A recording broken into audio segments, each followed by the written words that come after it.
चलो, अभी आप लोग ने टेस्ट केस देखा था ना पिछले क्लास में। टेस्ट केस मैंने बताया था आप लोग को ना। अभी आप लोग ने कुछ चीज़ और देखा था, टेस्ट के डिज़ाइन टेक्निक के बारे में कुछ सुना था ना। टेस्ट के डिज़ाइन टेक्निक के जिसमें आप लोग ने क्या पढ़ा था। एक पढ़ा था आपने equivalent class partitioning.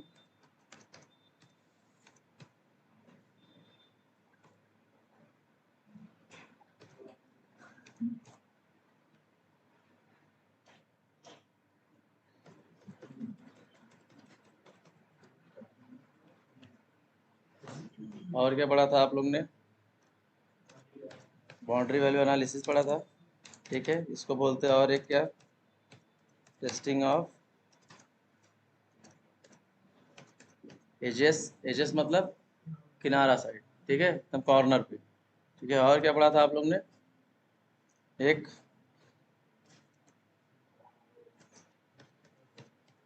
Decision table technique.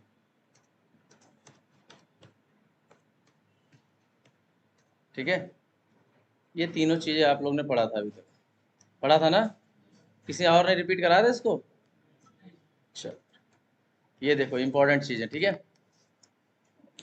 हम लोग ने पहले पहले हमने बताया था यार, देखो टेस्ट केस लिख रहे थे, कोई दिक्कत नहीं थी, पहले भी हम लोग लिख रहे थे।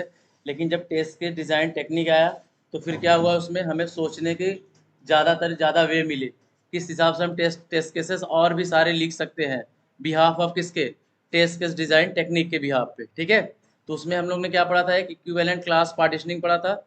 इक्विवेलेंट क्लास पार्टीशनिंग का मतलब ये होता है कि इक्वली सबको डिवाइड करना। जैसे एक एग्जांपल हम देते हैं आपको, जैसे समझ लो किसी की एज है, एज स्टार्ट होती है, जैसे किसी को आधार कार्ड या कोई ड्राइविंग लाइसेंस या कुछ भी बनाना ही है, जैसे वोट देनी है जैसे समझ लो, या कोई भी चीज़ ऐसी करनी है जिसकी एज, या मूवी देखने की, समझ लो मूवी देखने की क्राइटेरिया थी 18 से 60 साल के बीच में। ठीक है, एक 18 से 60 साल के बीच में क्राइटेरिया थी। तो वहाँ पे क्या करेंगे, बॉन्ड, अगर हम इक्विवेलेंट क्लास पार्टीशनिंग करेंगे तो कैसे करेंगे। एक समझ लो एक 18 है, और हमने क्या बोला 18 से 60। ठीक है, ये हमारी रेंज हुई। ठीक है, 18 से 60 हमारी रेंज हुई, इसी के बीच में हमें क्या करना है, टेस्टिंग करना है। तो इक्विवेलेंट क्लास पार्टीशनिंग में ये कहा जाता है कि यार जितनी भी चीज़ है उसको डिवाइड डिवाइड कर लो उतने उतने भाग में, ताकि हमें मतलब टेस्ट करने में आसानी हो। जैसे अच्छा ये सोचो, क्या अब इसमें से हमें टेस्ट करना हो तो कोई एक वैल्यू लेके टेस्ट कर सकते हैं। जैसे 45 ले लिए, जब 45 हम लिए और टेस्ट किए तो हमें क्या लगता है कि यार 18 और 60 के बीच में जितनी भी वैल्यू होगी सही होगी। यही हम मानते हैं ना इक्विवेलेंट क्लास पार्टीशनिंग में। उस रेंज के बीच में कोई अगर एक वैल्यू उठाते हैं, एक या दो वैल्यू, उस वैल्यू को क्या करते हैं, टेस्ट करते हैं। टेस्ट करने के बाद हमें यह क्या लगता है, अगर वो चीज़ें सही चल रही है तो हमें क्या लगता है कि ये सही है, ये डेटा सही है, और हम उसको सही मान के आगे बढ़ते हैं। ठीक है, तो इसमें एक क्या होगा, एक समझ लो हमने 45 ले लिया, और नेगेटिव वैल्यू में लेना है तो क्या ले सकते हैं, एक ले सकते हैं मतलब 0 से 70 के बीच में, ऐसे। हाँ, या तो 70 के पहले। ठीक है, एक 70 के पहले ले लेंगे, और एक 60 के ऊपर टिल 61 या प्लस, और भी आगे तक। ठीक है, ये समझे। हमारी रेंज क्या थी, 18 से लेके 60 तक। ठीक है, 18 और 60 के बीच में हमने क्या किया, एक वैल्यू लिया, उस वैल्यू को क्या किया, हम एंटर किया, और एंटर करके देखे अगर वो वैल्यू वहाँ पे रिसीव कर रहा है, अगर उसको एक्सेप्ट कर रहा है, तो क्या मानते हैं कि सारी डेटा उसी हिसाब से चलती होगी, सही है। अगर यार सोचो, अगर हम ऐसा ना करते, समझ लो कोई सॉफ्टवेयर अगर हम बना रहे हैं, जैसे कोई कंपनी ने सॉफ्टवेयर बनाया और उसमें बताया कि यार कि 1 रुपए से लेके 1 करोड़ रुपए तक आप ट्रांसफर कर सकते हो, ले सकते हो, या दे सकते हो, या निकाल सकते हो। तो क्या हम एक एक रुपया करते जाएंगे तो कितना टाइम लगेगा, काफ़ी टाइम जाएगी ना, कि एक एक रुपया करके 1 रुपया निकाले, फिर 2 रुपये निकाले, फिर 5 निकाले, फिर 10। हर नंबर पे टेस्ट करना हमेशा क्या होता है, आसान नहीं होता। हर नंबर पे टेस्ट हम नहीं कर पाएंगे इतने कम समय में। तो हम क्या करते हैं, उस समय हम ये काम करते हैं कि इक्विवेलेंट क्लास पार्टीशनिंग का क्या करते हैं, सहारा लेते हैं, और उसी हिसाब से क्या करते हैं, रेंज में सारी चीज़ को क्या करते हैं, डिवाइड कर देते हैं, और उसी में से कुछ पॉजिटिव वैल्यू लेते हैं जहाँ तक रेंज है। अगर हम 100 रुपये निकाल रहे हैं, 200 1000 रुपये निकाल रहे हैं, या 10,000 रुपये निकाल रहे हैं, तो हम ये मानते हैं यार 10,000 के बीच में जितनी वैल्यू है सब सही है, निकल रही है। ठीक है, ना कि हम 1 करोड़ वैल्यू के एक एक रुपया करके चेक करें। ये बात समझ में आई। रेंज में मतलब जितनी भी पॉजिटिव जितनी मतलब एक 18 और 60 के बीच में कोई एक या दो डेटा लेंगे, उसमें से क्या करेंगे, उस वैल्यू को देखेंगे, अगर वो वैल्यू एक्सेप्ट हो रही है तो मतलब सारी चीज़ें पास है, अगर एक्सेप्ट नहीं हो रही है तो वो चीज़ें फेल है, और उस पर हम क्या करते हैं, रीटेस्ट करते हैं। इतनी बात समझ में आई? ये हुई तुम्हारी किसकी, इक्विवेलेंट क्लास पार्टीशनिंग की। और एक होता है बीवीए, और सेम का अगर बीवीए करना रहे तो एक का रेंज क्या था, 18 था, और एक का रेंज क्या था, 60 था। इसकी बीवीए करनी है तो क्या लेंगे, एक लेंगे हम क्या, 17, 18, और एक क्या लेंगे, 19। ये रेंज है ना। और एक लेंगे क्या, 59, 60, और एक लेंगे 61। ये क्या है, बाउंड्री वैल्यू एनालिसिस ना। अब हमें पता चला यार कि कुछ ऐसी चीजें हैं जो दिक्कतें क्या हो सकती है, बाउंड्री पे ही आ सकती है। जैसे पहले हमें ये लगा कि यार इक्विवेलेंट क्लास पार्टीशनिंग में हमें लगा यार किसी रेंज के बारे में बात हो रही है, उस रेंज के बिहाफ में हम क्या करेंगे, वैल्यू पिक करेंगे और चीजें वहां पे डाल के देखेंगे जहां पे वैल्यू हमें डालना है। अगर वो चीजें ले रही है, एक्सेप्ट कर रही है, तो सारी डेटा पास हो रही है, उसी हिसाब से हम सारे डेटा को क्या करते हैं, पास करते हैं। और बीवीए में क्या करते हैं, बाउंड्री की वैल्यू को एनालाइज करते हैं। जैसे बाउंड्री क्या हुए, 18 और 60 की बाउंड्री क्या हुई, एक 17 हो गई, 18 हो गई, 19 हो गई, और क्या हो गई, 59 हो गई, 60 हो गई, और 61 हो गई। लेकिन ज्यादातर अब आजकल क्या होता है, ये 19 को नहीं लेते, ठीक है, ये 19 को नहीं लेते, अब सिर्फ दो वैल्यू कर ज्यादा कर लेते कंपनियों में, अब ये चलता है। ठीक है, एक 17 ले लेंगे, 18 ले लेंगे, 60 और 61 ले लेंगे। इसके बीच में हम क्या करेंगे, इसके बीच में हम क्या करेंगे, इसकी मतलब ये वैल्यू को हम क्या करेंगे, टेस्ट करेंगे। यही है ना बाउंड्री। 60 और 18 की बाउंड्री क्या है, 17 और एक 61, यही दो बाउंड्री है ना। तो इस चीज के हम क्या करेंगे, टेस्ट करेंगे, एक 17 करेंगे और एक क्या करेंगे, एक 61 की करेंगे। ठीक है, अब देखो यहाँ पे कितनी वैल्यू बनी पॉजिटिव, एक वैल्यू ये हो गई, ठीक है, एक ये हो गई, और कौन सी वैल्यू हो गई, एक 18 हो गई, और एक क्या हो गया, 60 हो गया। बाकी एक दो और क्या, तीन और चार, ये चार नेगेटिव बने और तीन पॉजिटिव बने, 60 टेस्ट केस बन गए ना। सोचो अगर पहले अगर हम टेस्ट केस लिखते तो क्या करते, एक बार गलत डालते एक बार सही डालते, ऐसे ही लिखते हैं ना, एक बार सही लिखते एक बार गलत लिखते। लेकिन हम टेस्ट केस डिजाइन टेक्निक अगर यूज करते हैं तो हमें क्या किए, देखो हम दो चीजें यूज किए, हमें कितनी टेस्ट केस बन गई, एक ही टेक्स्ट मतलब एक ही इनपुट में हमें 7 टेस्ट केसेस बन गए।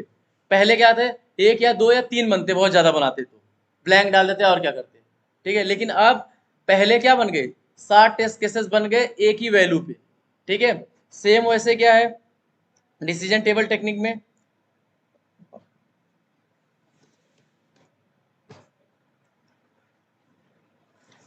डिसीजन टेबल टेक्निक में हम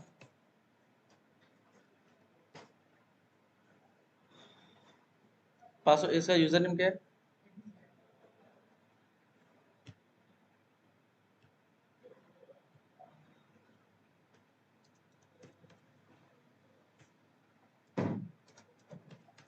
ठीक है, सेम वैसे इस पे भी करेंगे।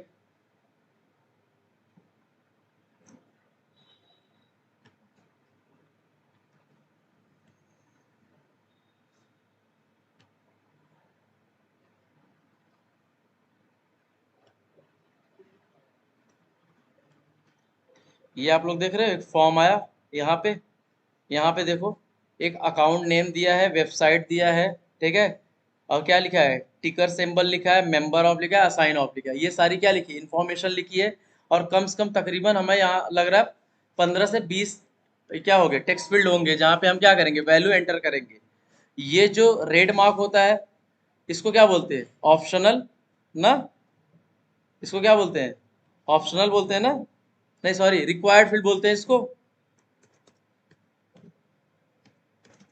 या रिक्वायर बोलो, या तो क्या बोलते हैं, मैंडेटरी फील्ड। ठीक है,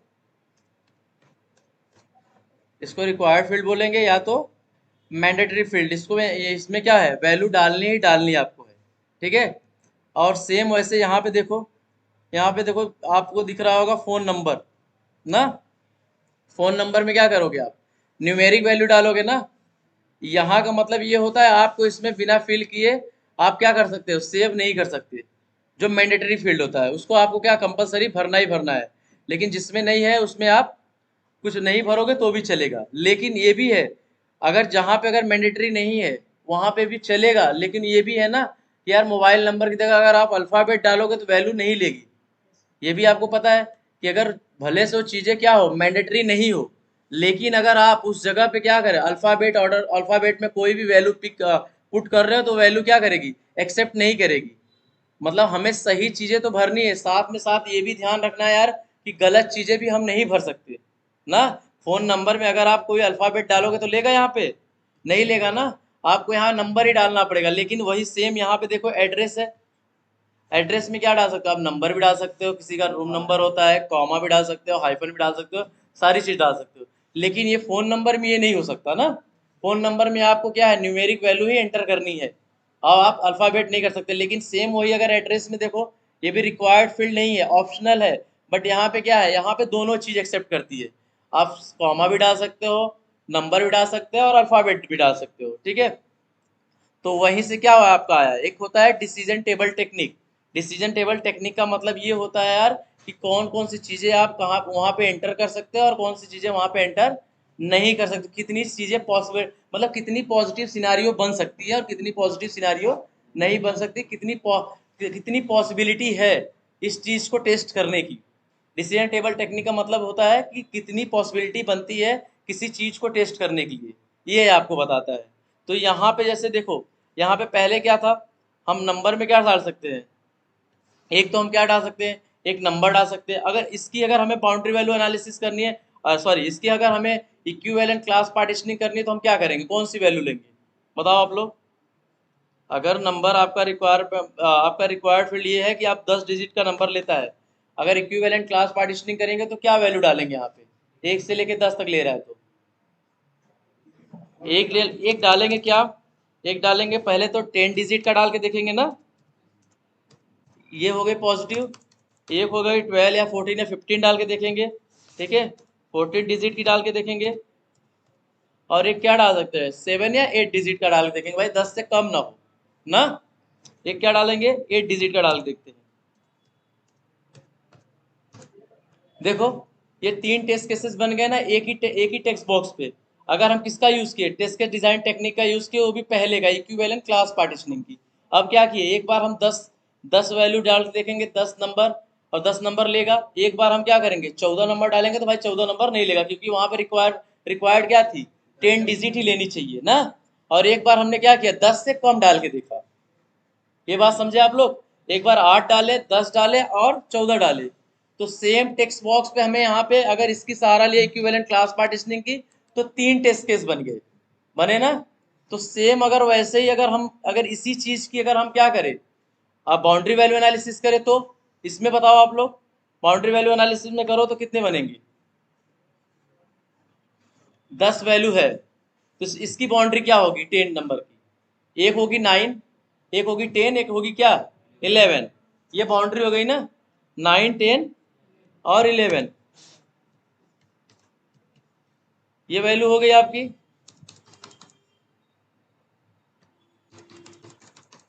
9, 10, 11, ठीक है। देखो ये हो गई तुम्हारी क्या पॉजिटिव सिनारियो, ये हो गई तुम्हारी पॉजिटिव सिनारियो, 1 2 3 4, चार क्या हो गए आपकी नेगेटिव सिनारियो ना। कितने हो गए, सेम टेक्स्ट बॉक्स में 6 टेस्ट केस बन गए ना। ऐसे ही टेस्ट केस लिखना होता है आप लोग को।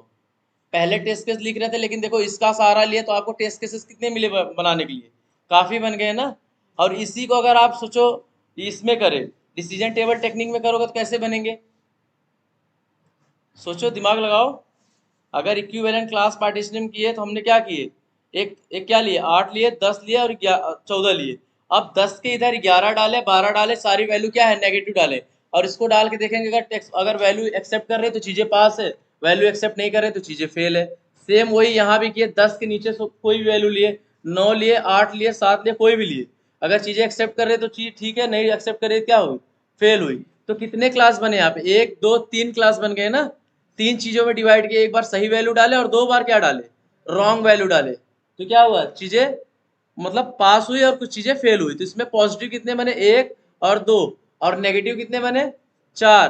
तो टोटल कितने हो गए, 6 सिनारियो हो गए ना। अगर हम टेस्ट के डिज़ाइन टेक्निक ना यूज़ करते तो सोचो कितनी टेस्ट केस बनती, ज्यादा ज्यादा 2 या 3 या 4 लिख लेते बस ना। टेस्ट के डिजाइन टेक्निक का मतलब ही यही हुआ कि आपको सोचने की ज्यादा शक्ति देता है। आप उसी उसका यूज करके ज्यादा से ज्यादा टेस्ट केसेस लिख सकते हो, ज्यादा से ज्यादा कवरेज कर सकते हो। तो ऐसे सेम यहाँ पे सोचो, यहाँ पे जैसे यहाँ पे 15 फील्ड है, ठीक है, 15 फील्ड है, एक फील्ड पे अगर अभी हमने 6 लिखा, ठीक है, और अगर हम लिखना चाहे तो क्या लिख सकते हो, सोचो आप लोग, एक बार माइनस में वैल्यू डालो, ठीक है। अब देखो अब डिसीजन टेबल टेक्निक में क्या होगा, ये अब उसमें कितने पॉसिबिलिटी बन सकती है ना। तो एक बार क्या करोगे, माइनस डाल के देखोगे, एक बार क्या करोगे, वैल्यू ज्यादा डाल के देखोगे, एक बार क्या करोगे, ब्लैंक डाल के देखोगे, एक बार डाल के क्या देखो, स्पेशल कैरेक्टर डाल के देखोगे, एक बार और क्या देख सकते हो, बताओ, अल्फाबेट प्लस न्यूमेरिक डाल के देख सकते हो। तो कितने टेस्ट केस बनेंगे, 7 पहले के और ये 5 6, 12 13 हो गए। और ऐसे सोचोगे तो आप लोग 2 4 और सोच सकते हो, 15 सोच सकते हो ना। तो ऐसे सोचो, अब क्या करना है, एक वैल्यू सही डालना है। अभी जैसे इस पे पूरे टेस्ट केस लिखना है, ये पूरे जो फॉर्म है, तो एक वैल्यू हमें क्या करना है, सही करनी है, बाकी सबका क्या करना है, गलत करना है। मतलब यहाँ पे जो सारी चीजें हैं, जैसे ये, जैसे 15 फील्ड है टोटल, ठीक है, 15 फील्ड है, जिसमें क्या करना है, एक की वैल्यू क्या करनी है हमें, राइट वैल्यू डालनी है, और 14 की क्या डालनी है, रॉन्ग डालनी है।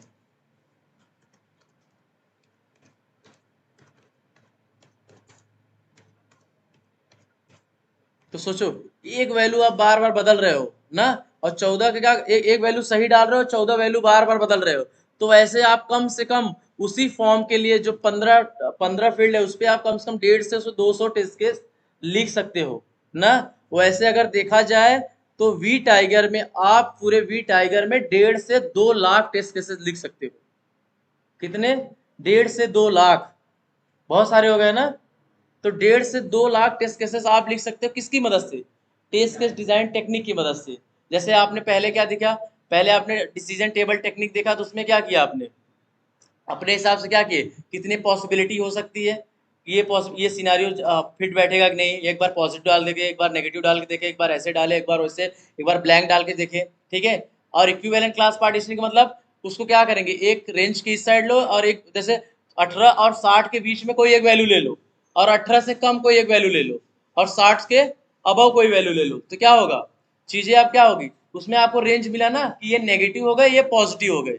सेम ऐसे क्या करना है, बाउंड्री की भी ऐसी करनी है, बाउंड्री वैल्यू एनालिसिस की।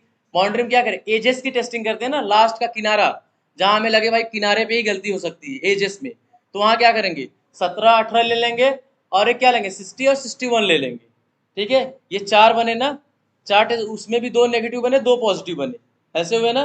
तो सोचो, पॉजिटिव हमारे बन रहे कम से कम 2 से 3, और नेगेटिव बन रहे कितने, कम से कम 10 से 12 15 बन रहे ना। वैसे ही हमने बताया कि एक फॉर्म, यहाँ पे जो फॉर्म मार्केटिंग में, जो अकाउंट्स में जाके जो फॉर्म है, अगर उसके ऊपर टेस्ट केस लिखा जाए, तो कम से कम आप कितना लिख सकते हो, उसी फॉर्म के ऊपर 150 से 200 टेस्ट केसेस लिख सकते हो। और वैसे अगर पूरे वी टाइगर की बात करें, तो पूरे वी टाइगर में आप 1.5 लाख से 2 लाख टेस्ट केसेस लिख सकते हो। इतने सारे टेस्ट केसेस बनेंगे। लेकिन उसमें उसमें जैसे पॉजिटिव बन गए 30 40 या 50 60, और सारे क्या होंगे, नेगेटिव होंगे। ऐसे डाल देखो, कम वैल्यू डाल के देखो, अल्फाबेट प्लस न्यूमेरिक डाल के देखो। अब जैसे देखो, जहाँ पे ईमेल आईडी रहता है वहाँ @ डालते हो ना, ईमेल आईडी जब डालते हो बिना @ के कैसे चलेगा। तो देखो, वहाँ बिना @ का आपको वैल्यू चलेगा ही नहीं। तो कुछ चीजें ऐसी होती है जहाँ पे आपको चीज एंटर करनी ही करनी है। जैसे फोन नंबर में आप नंबर के अलावा अल्फाबेट नहीं डाल सकते ना, वैसे ही क्या करें, ईमेल आईडी में आपको @ लिखना ही पड़ता है। फिर इसके पहले कुछ भी लिखो, ebs.com या कुछ भी .com, लेकिन @ तो रहेगा ना ईमेल आईडी में। तो वही चीज है। तो अब आपको समझ में आई कि यार टेस्ट के डिजाइन टेक्निक्स के यूज से हम कितना टेस्ट केस लिख सकते हैं। पहले कैसे होता था, हम कम ही लिखते थे, लेकिन अगर इसके बारे में सोचो, इसको लेके सोचो, इसको कोरिलेट करो उसके साथ, तो आप बहुत सारे टेस्ट केसेस लिख सकते हो। सेम ऐसे वी टाइगर का जब आप लॉगिन पेज पे जाते हो, तो लॉगिन पेज के बारे में भी लिख सकते हो ना, यार कहाँ तक रेंज लेगा, एडमिन में कितने अक्षर है, एक 4 या 5 है ना, उसकी आप बाउंड्री वैल्यू कर सकते हो, इक्विवेलेंट क्लास पार्टीशनिंग कर सकते हो, जो भी है वो आप कर सकते हो ना। तो ये बताने का मतलब ये है कि देखो, पहले आप जब नई नई एप्लीकेशन बनती है, तो वहाँ पे यार कम से कम इसी फॉर्म के लिए 100 से 200 टेस्ट केसेस लिखे जाते हैं। लेकिन जैसे ही आज, लेकिन 2 महीने के बाद ये एप्लीकेशन जूना हो जाता है, फिर हम क्या करते हैं, उसकी रिग्रेशन करते हैं। रिग्रेशन में हम हमेशा क्या करते हैं, पुरानी चीज़ों को टेस्ट करते हैं, पॉजिटिव सिनारियो टेस्ट करते हैं हमेशा, नेगेटिव नहीं करते। नेगेटिव हम स्टार्टिंग में ही करते हैं, नेगेटिव सिनारियो जब एप्लीकेशन नई होती है तब उसके बारे में नेगेटिव भी करेंगे, पॉजिटिव करेंगे। और जो ये सारे नेगेटिव और पॉजिटिव जब करते हैं तो उसी को बोलते हैं सिस्टम टेस्टिंग तुम्हारे। ठीक है, सिस्टम टेस्टिंग में सारी चीजें आ जाती है, स्मोक, सैनिटी, रिग्रेशन, तब सब ठीक है। लेकिन रिग्रेशन तब कब करते हैं, जब एप्लीकेशन स्टेबल हो जाता है, जब ये लगता है कि हाँ यार ये फंक्शनैलिटी क्या है, पुरानी हो चुकी है, और ये एक दो पॉजिटिव सिनारियो है, ये वैल्यू लेके आप रिग्रेशन करते चले जाओ। ठीक है, तो रिग्रेशन का मतलब समझे कब करते हैं, जब फंक्शनैलिटी आपकी क्या हो जाती है, स्टेबल हो जाती है, तब हम करते हैं उसको रिग्रेशन। लेकिन उसके पहले हम क्या करते हैं, सिस्टम टेस्टिंग, पॉजिटिव नेगेटिव जैसे भी डाल के हम चेक करते हैं, तो उस हिसाब से क्या होता है, सिस्टम टेस्टिंग करते हैं। ठीक है, इतनी बात समझ में आई आप लोग को। तो टेस्ट के डिजाइन टेक्निक आप समझे, तीन चार बातें। एक क्या, इक्विवेलेंट क्लास पार्टीशनिंग, इसका मतलब क्या होता है कि हम क्या करेंगे, एक रेंज में डिवाइड कर लेंगे। जैसे बता दो आप एग्जाम्पल में, ये भी ऐसे ही बताओ सर, समझ लो 18 से 60 की एक रेंज है, 18 की 60 के रेंज में हम एक वैल्यू लेते हैं, उस वैल्यू को क्या करेंगे, इनपुट करेंगे। अगर वो चीज़ें पास हो रही है, एक्सेप्ट कर रही है, तो क्या हो गई, पूरी चीज़ें पास हो रही है। और और एक 18 से कम लेते हैं और एक 60 से ज़्यादा लेते हैं। ये बात समझ में आई। यहाँ पे हम 3 रेंजों में क्या करेंगे, टेस्ट करेंगे। तब हमें इसका एडवांटेज ये होगा सर कि हम एक या दो वैल्यू को टेस्ट करना पड़ेगा, ना कि हम क्या करेंगे 18 से लेकर 60 तक सारी वैल्यू को टेस्ट करें। ठीक है, तो बोलेगा यार तो क्या दिक्कत है, आप कर लो। बोलो सर कर तो सकते हैं, अगर समझ लो ऐसे ही कोई नई अब सॉफ्टवेयर आए, उसमें लाखों करोड़ों डेटा है, तो सबको थोड़ी टेस्ट कर सकते हैं। उसमें तो हमें ये रूल्स, ये वाली नियम हमें अपनाना पड़ेगा। ठीक है, उसमें हम बिना इक्विवेलेंट क्लास पार्टीशनिंग के सारी चीजें संभव नहीं है एक साथ करने के लिए, या करने जाओगे तो एक ही काम करना है आपको, इसमें तो बहुत सारे काम है ना यार। तो आप एक रेंज में डिवाइड करो, कितनी तक रेंज वहां पे क्या कर रही है, ले रही है, कितनी रेंज नहीं ले रही है। सेम ऐसे बाउंड्री वैल्यू एनालिसिस की भी है, कि आप यार बाउंड्री की वैल्यू को एनालाइज करना है, ना कि बीच में की कोई चीजें। बाउंड्री वैल्यू मतलब जैसे 18, 17, 18, 60 और 61, ये बात समझे।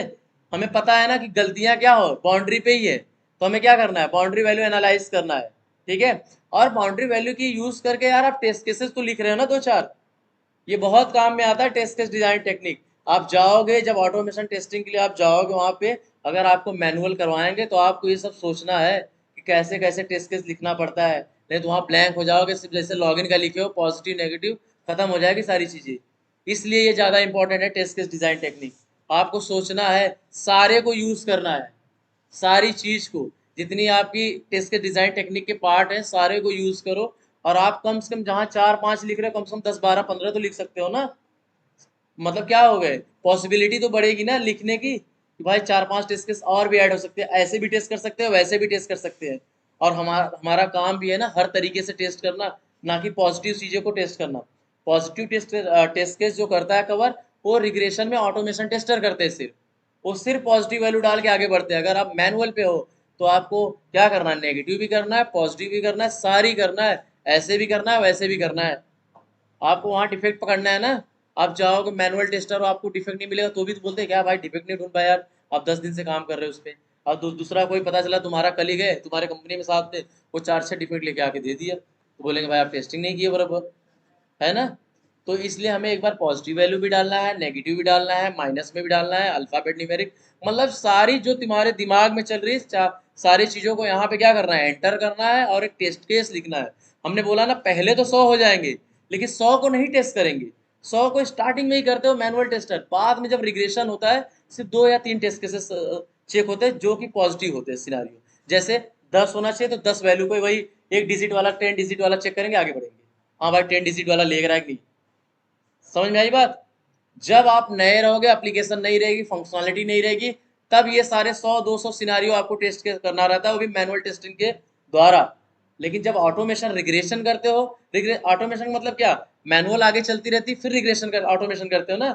ऐसा पता चला ऑटोमेशन चालू कर दिए, यहाँ फंक्शनैलिटी चेंज हो रही है, तो कैसे आप करोगे बताओ। आज एक्सपाथ इसका ये था, इनपुट था टैग नेम, कल उसको बदल के दूसरा हो गया, तो टेस्ट केस तो आपका फेल होगा ना। लिखने जाओगे वो लाइन तो फेल हो जाएगी आपकी ना। तो आप बोलोगे यार बार बार एक्सपाथ चेंज हो रहा है, वैल्यू चेंज हो रही है, यहाँ पे वैल्यू पहले ये थी, ये टेक्स्ट था, अब ये टेक्स्ट बदल गया, समझे? पहले टेक्स्ट था ये, अब ये टेक्स्ट हो गया। तो वहां पे क्या होगा, जब टेक्स्ट बदलेगा तो नीचे का इनर टेक्स्ट भी तो बदलता है।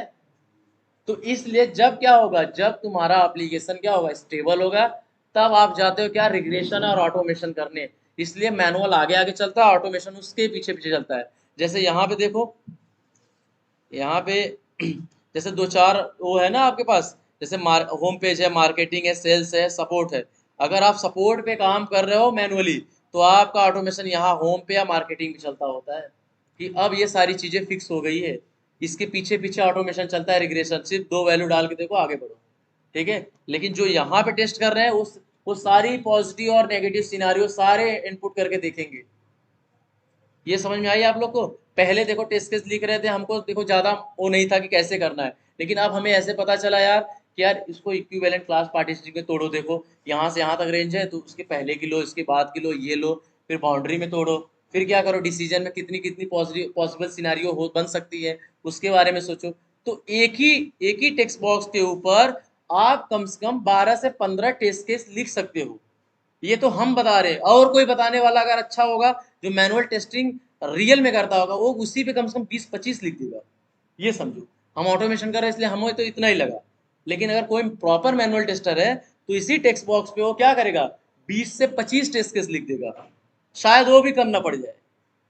सारी सोचना आपके पास है, आप सारे सोचो, लिखते जाओ लिखते जाओ। तभी तो हम बोल रहे पूरे वी टाइगर पे अगर आप बात करोगे तो 1.5 से 2 लाख टेस्ट केसेस बनते हैं। ये वी टाइगर का स्टेटमेंट है, आप ढूंढो इसको, करो, लिखो। तो अभी देखो एक टेक्स्ट बॉक्स पे लिखे, तो क्या जरूरी है एक ही पे ये है अकाउंट्स है, सारे पे भी अकाउंट्स है ना, सारे पे मार्केटिंग है, सारे फॉर्म है, सारे को फॉर्म फिलअप करना है। तो सारे को फॉर्म फिलअप करने के लिए क्या करेंगे, अलग अलग सिनारियो लगते हैं ना हमको। ये बात समझे आप लोग कि यार टेस्ट के डिजाइन टेक्निक कितना इंपॉर्टेंट है। अब समझ में आया इक्विवेलेंट क्लास पार्टिसिटी का मतलब, कि इसको क्या करना है, क्लास वाइज डिवाइड करना है, एक पॉजिटिव रेंज लेना है और दो नेगेटिव रेंज लेना है, ज़्यादा क्लास में नहीं करना है। देखो अभी आप लोग ने जितना पढ़ा होगा, तो यार आपने गूगल से पढ़ा होगा, यूट्यूब से पढ़ा होगा, वो दुनिया भर के डिवाइड कर रहे थे, लेकिन अगर रियल लाइफ में देखोगे वर्क कैसा होता है, कंपनी में वर्क एक्सपीरियंस ये कहता है कि आप एक पॉजिटिव ले लो उस रेंज के बीच में, और यहाँ से दो नेगेटिव लो, यहाँ से नेगेटिव लो, और बाउंड्री की वैल्यू करना है। पहले हम 17, 18, 19 बताते थे, 18, फिर उसके बाद क्या करते थे 59, 60, 61 बताते थे। लेकिन हम क्या किए कि डायरेक्ट 17 लो, 18 लो, और उस बाउंड्री के बाहर एक 60 और 61 लो, अंदर मत लो। बाउंड्री की बात कर रहे हैं ना, तो बाहर लो, क्योंकि बाहर ही हमें दिक्कतें आने के चांसेस है ना। एक बार बाहर देंगे भाई रेंज तो इतने की है, बाहर की वैल्यू कैसे एक्सेप्ट करनी चाहिए, ये भी हमारे दिमाग में होना चाहिए ना। 60 ही वैल्यू एक्सेप्ट करनी चाहिए, ना कि 61 भी करनी चाहिए, ठीक है। ये हो गया। और एक डिसीजन टेबल टेक्निक का मतलब कि कितनी पॉसिबिलिटी बनती है उस टेस्ट को लिखने के लिए, कितने कितने सिनारियो आपके दिमाग में आते हैं। एक बार माइनस डालो, एक बार ब्लैंक डालो, एक बार अल्फाबेट प्लस न्यूमेरिक डालो, एक बार अल्फाबेट डालो, ऐसे ऐसे करके कितने कैरेक्टर, कम से कम आप 5-7 तो ऐसे ही सोच लो, और 4-5 पहले की, कम से कम 12-14 बन गए ना सिनारियो एक ही टेक्स्ट बॉक्स पे। वैसे ही इस टेक्स्ट बॉक्स पे करने जाओगे इस फॉर्म पे, आप कम से कम 20 से 22 टेस्ट केसेस लिख लोगे आप लोग। ये बात समझ में आई? अब आप लोग बता लोगे ना इक्विवेलेंट क्लास पार्टीशनिंग, और ये बाउंड्री वैल्यू एनालिसिस, और क्या था डिसीजन टेबल टेक्निक। ये पूछते भी है इंटरव्यू में, इतना समझ लो, 100% पूछा ही जाएगा। इक्विवेलेंट, बाउंड्री वैल्यू और ये, और आपको एक्सप्लेन करना। देखो अभी आप हिंदी में बोलोगे सब समझ लोगे, लेकिन यार आपको जहाँ बताना है इंग्लिश में बतानी है सारी चीज़ें ना, तो वहाँ पे आप क्या करोगे, एक्सप्लेन करने का ट्राई करो, कोशिश करो। देखो जो डिस्कशन होता है आपका इंग्लिश में, वहाँ पे सर को बोलो कि सर देखो हम सही बोल रहे हैं या गलत बोल रहे हैं, कुछ इसमें ऐड करो, हम बोलना ये चाहते हैं, हम ये बोल रहे हैं, आप बताओ कैसा सही है गलत। अब भी से बोलो वो, क्योंकि ये है ना कि यार जब आप इसकी जब बताओगे तो आपको लाइव सिनारियो ही बताना है, ऐसा नहीं है कि कहीं पढ़ा पढ़ाया बताना है। तो उसमें पूछेंगे आपको, आपको पूछेंगे तो आप बताओ। हमारे प्रोजेक्ट में एक फॉर्म था, वहाँ फॉर्म में हम करने जाते थे, वहाँ पे एक ऐसा हमारा रिक्वायर्ड था कि 18 से 60 के बीच में लेनी चाहिए, लेकिन वैल्यू ले रही कहाँ पे। अब तो हम क्या करते थे, वहाँ पे हमने क्या यूज़ किया था, हमने इक्विवेलेंट क्लास पार्टीशनिंग यूज़ किया था, और सारी बीच की एक वैल्यू ली थी और दो क्या ली थी, नेगेटिव लिए थे। तो ऐसे करके हमने 12 से 15 टेस्ट केसेस बनाए थे, हमने सबको यूज़ करके। ये बात समझ में आई? अब ये तीनों चीज़ें बता लोगे ना आप लोग, ये ट्राई करो पढ़ने के लिए, ठीक है।